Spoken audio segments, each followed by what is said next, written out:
तो दुर्योधन ने किसकी सलाह पर यह मनोरथ किया? कोई गुरुजन नहीं, गुरुजन की मानते तो कुछ होता ही नहीं था। दुर्योधन की अलग ही छवि होती थी। दुर्योधन ने किससे सलाह ली? शकुनी मामा से,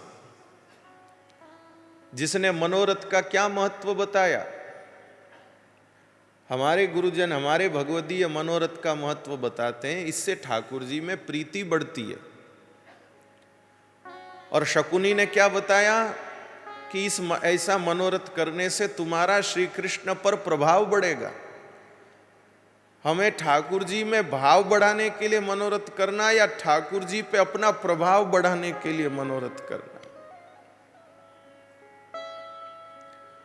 शकुनी जी ने सलाह दी, बढ़िया, तू श्री कृष्ण चटोरे हैं,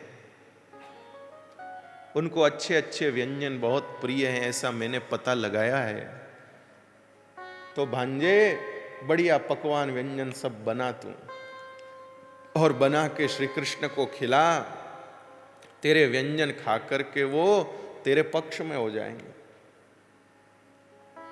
क्योंकि ये पांडव तो जंगल में भटक रहे हैं, ये इनके पास कुछ है नहीं, ये क्या खिलाएंगे पिलाएंगे, इनके पास खिलाने पिलाने कुछ नहीं है।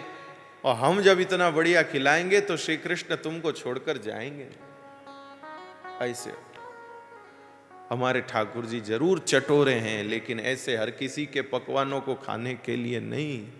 बालो भूको छे प्रेम नोरे, प्रेम से जो व्यंजन बने उसके भूखे हैं ठाकुर जी। ये प्रभाव डालने के लिए खिलाएं उसमें नहीं। कभी कभी कोई व्यंजन लाते हैं, कभी कोई फल लाते हैं। महाराज ये देखो अमेरिका का फल है, महाराज ये देखो जर्मनी का फल है, तो बहुत अच्छा है, लेकिन एक फल प्रेम के कारण खिलाए जा रहे हैं कि भाई नहीं ये महाराज है इनको खिलाओ। एक फल प्रभाव दिखाने के लिए, देखो हम कहां कहां से मंगा सकते हैं, हमारा प्रभाव देखो। तो भगवान ने देखा दुर्योधन के 56 भोग में भाव नहीं है, प्रभाव है। तो जहां प्रभाव है वहां अपना घर रखो 56 भोग। ठाकुर जी ने नहीं खाया और विदुर के घर गए, जहां विदुर जी ने न्योता भी नहीं दिया था कि आना। अपने कोई परिजन रिश्तेदार पता चले भाई गांव में आने वाले हैं, तो हम उनको इतना तो कहते टाइम मिले तो घर तो आके जाना। लेकिन श्री विदुर जी ने तो ठाकुर जी को यह भी नहीं कहा कि आप घर आना। विदुर जी को पूछा कि आपने कहा क्यों नहीं घर आने का? विदुर जी ने कहा, एक तो दुर्योधन इतनी तैयारी कर रहा था, और दूसरा श्री कृष्ण के योग्य मेरे घर में कोई व्यवस्था भी तो नहीं है।